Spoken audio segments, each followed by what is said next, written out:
Olá, tudo bem com você? Espero que sim. Meu nome é Andréia Carmelo e você está no canal Jornada Quântica.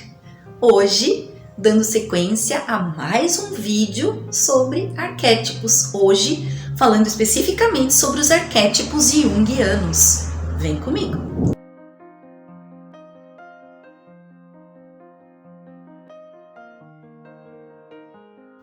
Antes de tudo, eu vou pedir para você se inscrever no canal, dar um joinha, fazer os comentários aqui e compartilhar se esse conteúdo for relevante para você.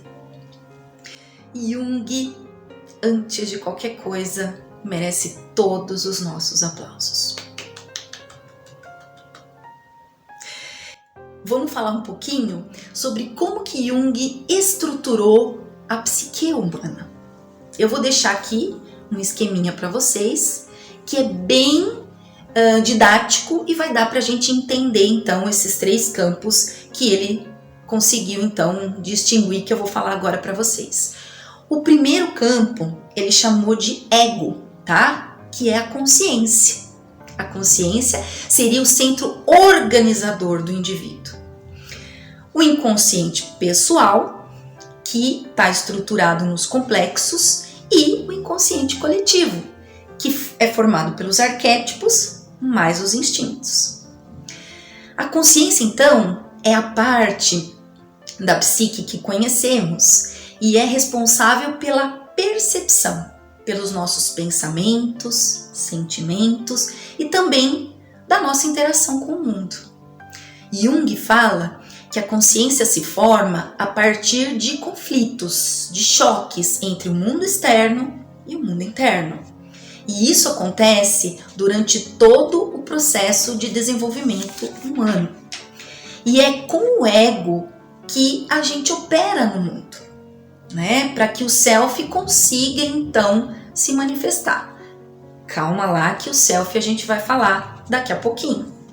Ele é o sujeito de todos os nossos atos conscientes, tá? E vai determinar conteúdos que ficarão no plano consciente e aqueles que irão para o plano do inconsciente. Então o ego ele fornece material para a nossa personalidade. Apesar das mudanças, né, que vão acontecendo com o tempo, o ego estará sempre ali, firme e forte. O ego ele está subordinado ao self e se relaciona com o self, assim como a parte se relaciona com o todo. E durante um bom tempo da nossa vida, nós vamos perceber que o ego ele se distancia um pouco do self e depois, com a maturidade, isso volta a acontecer novamente. Ego e self se juntando. Então agora vamos falar dos arquétipos. Jung dividiu os arquétipos em 4 tipos principais: o self, a sombra, a persona, o animus e a ânima. Vamos começar então falando sobre o self. O self, como arquétipo da totalidade, ele impõe uma realidade psíquica com a qual o ego muitas vezes não consegue se contrapor. Quando nascemos e ainda quando somos criança, a nossa relação com o mundo ainda não está muito bem formada, não está muito bem estruturada, a gente não entende muito bem como isso funciona.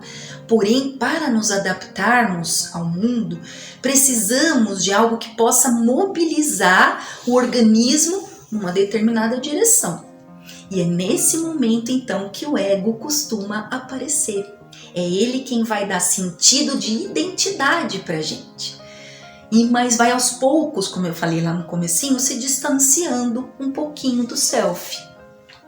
Conforme o tempo vai então passando, o ego ele vai se tornando autônomo em relação ao self e à inconsciência. É assim que se dá a criação então da consciência em oposição à inconsciência. O self representa a união entre o inconsciente e a consciência do indivíduo. Esse processo de construção, né, do self, para o Jung, ele denominou como individuação, né, em que vários processos da personalidade são integrados. A noção de si mesmo envolve muito mais do que a noção de conhecimento que temos sobre nós, né? Envolve também o autoconceito, ou seja, valores e crenças que temos sobre nós. Você vai aprendendo quem você é, prestando atenção muitas vezes em você, mas mais ainda nos outros, na relação social, né? Esse contato, essa interação que nós temos com os outros. Mas essa construção do self talvez seja uma das missões mais difíceis da nossa vida. Para Jung, ele diz o seguinte: o self é a meta da nossa existência. Por ser ele a mais completa expressão da combinação a que estamos fadados e a que chamamos de individualidade. Ainda dentro desse campo, né, do consciente, vamos falar agora um pouquinho do arquétipo da persona. O conceito de persona vem lá da antiguidade, das máscaras que os atores romanos usavam, e representa todas as diferentes máscaras sociais que vestimos entre grupos e situações. Atua para proteger o self de imagens negativas. A persona é o resultado do processo de adaptação do meio físico e social e tem a função de esconder e revelar os nossos pensamentos e sentimentos conscientes. Ou seja, eu consigo muitas vezes transparecer uma naturalidade, uma felicidade, mesmo quando as coisas não estão indo tão bem assim, né? As palavras de Jung, a persona é um complexo funcional que serve para nossa adaptação, mas não é a nossa individualidade. Para Jung, persona tem duas dimensões. Por um lado, ela vem das expectativas e demandas da sociedade e serve para o indivíduo dar conta disso. Por outro lado, os objetivos e aspirações da própria pessoa. O problema é quando o ego se identifica demais com a persona. E isso acontece constantemente na nossa vida, né? Na vida real, a gente se depara com essas situações. Desde pequenos, aprendemos que para ganhar aprovação, a gente precisa corresponder às expectativas dos outros, né? E temos sempre a tendência de repetir determinados comportamentos exatamente para ganhar novamente aplausos, né? E ser introduzido no meio que estamos, né? E ser aplaudido mais uma vez. Com isso, a gente se distancia do verdadeiro self, né? E se comporta como se tudo fosse um palco. E perde muitas vezes a noção da realidade. É o que muitas vezes a gente vê, por exemplo, e naquelas frases bem fatídicas, né? Você pensa que você está falando com quem? A pessoa não deixa o papel que ela exerce, né, o seu papel social, e acaba levando essa máscara para todos os lugares onde ela se apresenta. Né? No nível arquetípico, a persona representa os impulsos universais de adaptação. No nível pessoal, ela está estruturada como um complexo. Né? A persona representa os papéis que nós desempenhamos. E no desafio está o quê? A necessidade de equilibrar o mundo interno e o mundo externo e fazer essa conexão com o self. Jung também propôs alguns arquétipos da personalidade a partir de símbolos e mitos presentes em diferentes culturas, representando padrões de comportamento do inconsciente coletivo, que em suas palavras definiu como arquétipo é uma tendência inata com intensa carga emocional que expressa uma primazia relacional da vida humana. Jung também propôs tipos de personalidade. Então você pode encontrar aí algum tipo de variação, mas basicamente são esses tipos aqui: reflexivo extrovertido, reflexivo introvertido, sentimental extrovertido, sentimental introvertido, perceptivo extrovertido, perceptivo introvertido e intuitivo extrovertido, intuitivo extrovertido. Então, de acordo também com Jung, alguns arquétipos ele definiu como arquétipos de personalidade. E eu vou trazer aqui só alguns exemplos, e ele mesmo disse que esses arquétipos não se encerravam ali. Existem vários outros, né? Então, os mais importantes citados são o pai, a mãe, o herói, o amante, a sombra, o mago, o sábio, entre outros. Agora, falando no nível do inconsciente, vamos falar um pouquinho da sombra. Entender como esse arquétipo se manifesta em nível pessoal e coletivo. A sombra é o lado complementar da persona. Persona é o lado que a gente quer mostrar. A sombra é o lado que a gente quer esconder. É a parte integrante do self. Também uma parte da personalidade que foi reprimida em benefício do ego ideal. Nesse livro aqui, O Eu e o Inconsciente, o Jung fala que a sombra é a parte negativa da personalidade que não queremos mostrar. Traços do ego que ele interpreta como ameaçadores, porque não combinam com aquilo que ele deseja mostrar. O ego, na verdade, tenta esconder aquilo que não é socialmente aceito e adequado. Então, o mal, o feio, o sujo, vai tudo lá para a sombra.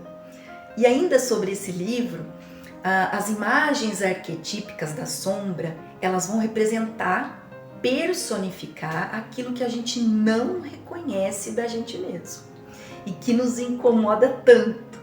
E até em certa medida acabamos projetando no outro. O mal, na verdade, está sempre no outro, né? Mas muitos desses traços sombrios, eles podem aparecer em atos falhos, ou por acidente, ou no momento de impulsividade, em atitudes que são extremas e agressivas, e também podem aparecer nos sonhos. No nível arquetípico, ânima e ânimos representa como lidamos com o feminino e o masculino dentro de nós. Ânima é quase que um sinônimo de inconsciente. E dentro de cada um de nós temos a ideia primordial do que é ser homem e ser mulher. E assim como na sombra, nós acabamos projetando a ânima na mãe e o ânimos no pai. E a função desse arquétipo é estabelecer uma conexão com as profundezas da psique. Lembra daquele símbolo do Tai Chi? Em que você tem lá a representação do Yin e do Yang. O Yin representa o feminino, o Yang representa o masculino. E eles estão intrinsecamente ligados e interconectados. Dentro de um está o pedacinho do outro. E essa conexão, ela não é estática. A impressão que nós temos é que ela está em intenso movimento. Então, numa consciência feminina, nós podemos dizer que o inconsciente é masculino, ânimos. E numa consciência masculina, nós podemos dizer que o inconsciente é feminino, a ânima. Então, algumas características de forma bem didática e bem geral, dá pra gente identificar um e outro. Então, a ânima, o que ela traz? Ternura, sensibilidade, sensualidade, paciência, vaidade e o predomínio do emocional sobre o racional. Já o ânimos predomina o quê? A retórica, a rigidez, a objetividade, a agressividade física, a autoridade, o autoritarismo e o predomínio do racional sobre o emocional. Então é isso, pessoal. Espero que vocês tenham realmente entendido um pouquinho e que esse conteúdo faça parte daquilo que é o objetivo do canal, que é trazer conhecimento e agregar cada vez mais esse conhecimento para expandir a nossa consciência. Então, por hoje é só.